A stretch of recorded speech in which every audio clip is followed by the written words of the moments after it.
Hi hello എല്ലാവർക്കും നമസ്കാരം.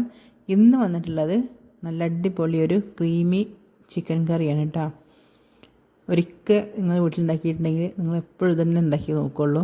അത്രയ്ക്ക് സിമ്പിളാണ്, എന്താ പറയുക, വെരി വെരി ടേസ്റ്റിയാണ്. അപ്പോൾ ഈ കറി എങ്ങനെ ഉണ്ടാക്കാൻ നോക്കാം നമുക്ക്. ഈ ചിക്കൻ എടുത്തിട്ടുണ്ട്, എല്ലോട് കൂടിയ ചിക്കൻ എടുത്തിട്ടുള്ളത് കേട്ടോ. നമുക്ക് ആവശ്യാനുസരണം എടുക്കാം. അതിലേക്ക് നമ്മൾ ചിക്കന് പൊരിക്കാൻ കായം തേക്കും പോലെ കായം തേക്കാം കേട്ടോ. അതായത് മുളക് പൊടി, മഞ്ഞൾപ്പൊടി, പിന്നെ ഉപ്പ്, പിന്നെ എടുത്തുള്ളത് ഒരു ചെറുനാരങ്ങ നീരിൻ്റെ പകുതിൻ്റെ ജ്യൂസ് കേട്ടോ. അതിലേക്കൊന്ന് പിഴിഞ്ഞ് ഒഴിച്ച് കൊടുക്കുക. അല്ലാന്നുണ്ടെങ്കിൽ സുർക്ക ഒഴിച്ചാലും മതി കേട്ടോ. ഉണ്ടോയെന്ന് ചെയ്യുക, നല്ലതുപോലെ ഒന്ന് മിക്സ് ചെയ്തിട്ട് മാറ്റി വെക്കുക കേട്ടോ. കുറച്ച് നേരം ഇരിക്കട്ടെ.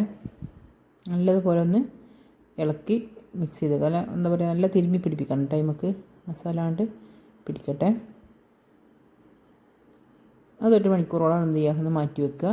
അതിന് ശേഷം ബാക്കിയുള്ള ഇതൊക്കെ ഒന്ന് റെഡിയാക്കി എടുക്കാം നമുക്ക് കേട്ടോ. അതിന് വേണ്ടിയിട്ട് ഞാനിവിടെ 4 സവാള എടുത്തിട്ടുണ്ട് കേട്ടോ. വലിയ വലിപ്പമൊന്നുമില്ല, 4 സവാള എടുത്തിട്ടുണ്ട്. ഒരു കഷ്ണം ഇഞ്ചി, പിന്നെ ഇത് അണ്ടിപ്പരിപ്പാണ് കേട്ടോ, കശുവണ്ടി, പിന്നെ വെളുത്തുള്ളി അല്ലി കേട്ടോ എടുത്തിട്ടുണ്ട്. പിന്നെ തക്കാളി വേണം, പച്ചമുളക്, കറിവേപ്പില, മല്ലിച്ചപ്പ്, പുതിന ഇതൊക്കെ എടുത്തിട്ടുണ്ട് കേട്ടോ. അതൊക്കെ ഒന്ന് കഴുകി ക്ലീൻ ചെയ്യട്ടെ. സവോള ഞാൻ ഇതേപോലെ അരിഞ്ഞിട്ടില്ല കേട്ടോ. അതിപ്പോൾ പെട്ടെന്ന് നമുക്കൊരു കുട്ടികൾക്കൊക്കെ പെട്ടെന്ന് അടുക്കളയിൽ കയറി ചിക്കൻ കറി ഉണ്ടാക്കാൻ സിമ്പിളാണ് കേട്ടോ. തോനെ നേരം കട്ട് ചെയ്യൊന്നും വേണ്ട, ഒന്ന് പരിക്കത്തിലാണ് കട്ട് ചെയ്തിട്ട് വെച്ചിരിക്കുകയാണ് കേട്ടോ. 3-4 കഷ്ണങ്ങളാക്കിയിട്ട് ഇനി ഒരു പാനിക്ക് എണ്ണ ഒഴിച്ച് കൊടുക്കുക. അത് ചൂടായി വരുമ്പോൾ നമ്മൾ നേരത്തെ കട്ട് ചെയ്ത് വെച്ച സവാള, ഇഞ്ചിയൊക്കെ ഒന്ന് 4 കഷ്ണം മുറിച്ചിട്ടിരിക്കുകയാണ് കേട്ടോ. അതേപോലെ വെളുത്തുള്ളി, കശുവണ്ടി, പച്ചമുളക് കേട്ടോ. ഇതെല്ലാം കൂടി എന്ത് ചെയ്യുക, നല്ലതുപോലെ ഒന്ന് വഴറ്റിയെടുക്കുക കേട്ടോ. പെട്ടെന്ന് വഴറ്റി കിട്ടും. ശകലം ഉപ്പിട്ട് കൊടുക്കുക.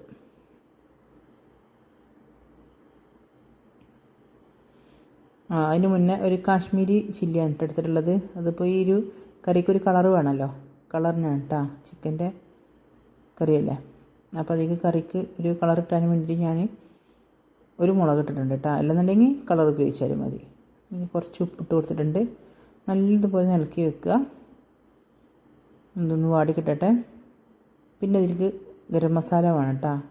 ഞാൻ പൊടിയല്ല ഉപയോഗിക്കുന്നത്, ഇതേപോലെ ഡയറക്റ്റ് ഇട്ട് കൊടുക്കണം കേട്ടോ. 2 കഷ്ണം പട്ടിട്ട് കൊടുക്കുന്നുണ്ട്. അതേപോലെ കുറച്ച് ഏലക്കായ, ഗ്രാമ്പൂ കേട്ടോ.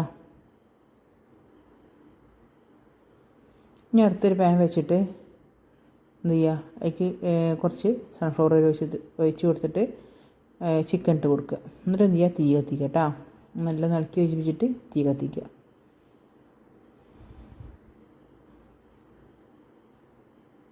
നല്ലതുപോലെ തിളച്ചിട്ടുണ്ട്, അതൊഴിക്കട്ടെ. നമ്മൾ ഉള്ളി ഏകദേശമൊക്കെ വാടി വന്നിട്ടുണ്ട് കേട്ടോ, അത് നോക്കണേ. ഇതിലേക്ക് നേരത്തെ അരിഞ്ഞ് എടുത്ത് വെച്ച് തക്കാളി ഉണ്ടല്ലോ, 2 തക്കാളി, അതൊന്ന് അരിഞ്ഞ് ചേർത്ത് കൊടുക്കേണ്ടിരിക്കും കേട്ടോ. നല്ലത് അതും വലിയ പീസാക്കി തന്നെയാണ് അരിഞ്ഞിട്ടുള്ളത് കേട്ടോ.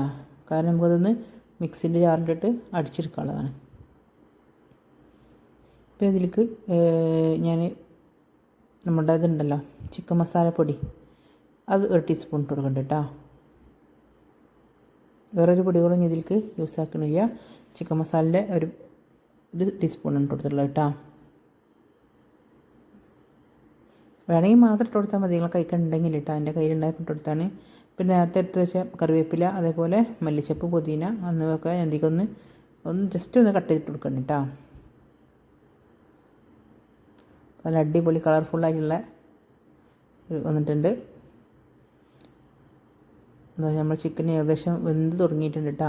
ആ വെള്ളം ഉണ്ട് അതിൽ, വെള്ളം വറ്റിക്കൊന്നും വേണ്ട, അതവിടെ ഇരിക്കട്ടെ. നമുക്കൊന്ന് ചൂടാറാൻ വെക്കാം. ഏകദേശം ഇപ്പോൾ ചൂടാറി വന്നിട്ടുണ്ട് നമ്മുടെ ഈ ഒരു ഉള്ളിയും തക്കാളിയൊക്കെ വഴറ്റിയത് കേട്ടോ.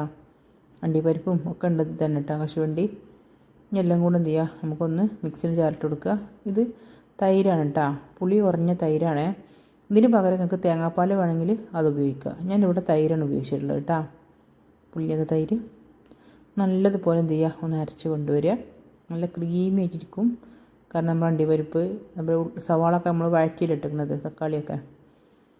ഇനി ഈ ഒരു കൂട്ടിലേക്ക് എന്ത് ചെയ്യുക, നമ്മൾ നേരത്തെ അരച്ച് വെച്ചത് ഒഴിച്ച് കൊടുക്കുക കേട്ടോ. നമ്മൾ സിമ്പിൾ കറി ഇവിടെ റെഡി ആയിക്കണം കേട്ടോ. ഇതൊന്ന് തിളച്ചാൽ മതി. ആ മിക്സിൻ്റെ ജാർ എന്ത് ചെയ്യുക, ഒന്ന് ചുഴറ്റിയിട്ട് അത് ഒഴിച്ച് കൊടുക്കുക. അതിലുണ്ട് നല്ല കട്ടിയിലേക്ക് അരച്ചതല്ല, അപ്പോൾ എന്തായാലും അതിലുണ്ടാവും കുറച്ച് വെള്ളം. നമുക്ക് എന്തായാലും ഇതിലേക്ക് ആവശ്യമുണ്ട്. വെള്ളമൊക്കെ ഒഴിച്ച് കൊടുത്തിട്ട് സെറ്റാക്കിയിട്ടുണ്ട് കേട്ടോ. ഇപ്പോൾ നമ്മുടെ കറീൻ്റെ ഒരു കട്ടി ഇപ്പോൾ തന്നെ അങ്ങനെ ഉണ്ട്. തിളച്ചാലും ഒന്നും കൂടെ ഒന്ന് കുറുകി നല്ല അടിപൊളി കറിയായി വരും കേട്ടോ. ചിക്കനൊക്കെ പാകത്തിന് വെന്തിട്ടുണ്ട്. ഇതിലേക്ക് ഞാൻ മല്ലിച്ചപ്പ് പുതിന എന്ത് ചെയ്യാൻ ചെറുതാക്കി കട്ട് ചെയ്തിട്ട് എടുത്തിട്ടുണ്ട്. അതേപോലെ കസൂരി മേത്തി ട്ടാ, ഇതിൻ്റെ കയ്യിലുണ്ടായ പെട്ടതാണ്. ഇല്ലാന്നുണ്ടെങ്കിൽ ഉലുവൻ്റെ ഇല എന്നൊക്കെയാണ് പറയുക ഇതിന്, എന്താ എനിക്ക് അത്ര അറിയില്ല. ഒരു ശകലിട്ട് കൊടുക്കുന്നുണ്ട്. അധികം പിസ്സൊക്കെ ഉണ്ടാക്കൂല നമ്മൾ, അതിലേക്കൊക്കെയാണ് ഉപയോഗിക്കണം കേട്ടോ. അങ്ങനെ കുറച്ച് ഇതിലേക്ക് ഇട്ട് കൊടുത്തിട്ടുണ്ട്. ശരിക്കും അടിപൊളി ഒരു കറിയാണ് കേട്ടോ. എല്ലാവരും വീട്ടിലുണ്ടാക്കി നോക്കണം. പൊറോട്ട, ഭൂരി, നെയ്ച്ചോറ് എന്ന് വേണ്ട എല്ലാത്തിലേക്കും ചപ്പാത്തി, ബ്രെഡ് ഒക്കെ പറ്റും. നല്ല അടിപൊളി ഒരു കറിയാണ്. അതേപോലെ സബ്സ്ക്രൈബ് ചെയ്യാതെ കാണുന്ന കൂട്ടുകാരുണ്ടെങ്കിൽ സബ്സ്ക്രൈബ് ചെയ്യുക, ലൈക്ക് ചെയ്യുക. നിങ്ങളുടെ അഭിപ്രായങ്ങളൊക്കെ വിലപ്പെട്ടതാണ്. അപ്പോൾ അതൊക്കെ ഒന്ന് കമൻറ്റിലൂടെ അറിയിക്കുക, സപ്പോർട്ട് ചെയ്യുക. ഇതൊരു സപ്പോർട്ട് ചെയ്ത എല്ലാവർക്കും താങ്ക് യു. തുടർന്നും നിങ്ങളുടെ സഹകരണം ഉണ്ടാകുമെന്ന് പ്രതീക്ഷിക്കുന്നു. എന്തായാലും ഈ കറി ഇത്രേ ഉള്ളൂ കേട്ടോ. ഞാൻ ഇവിടെ നിർത്തുകയാണ്. Okay, thank you.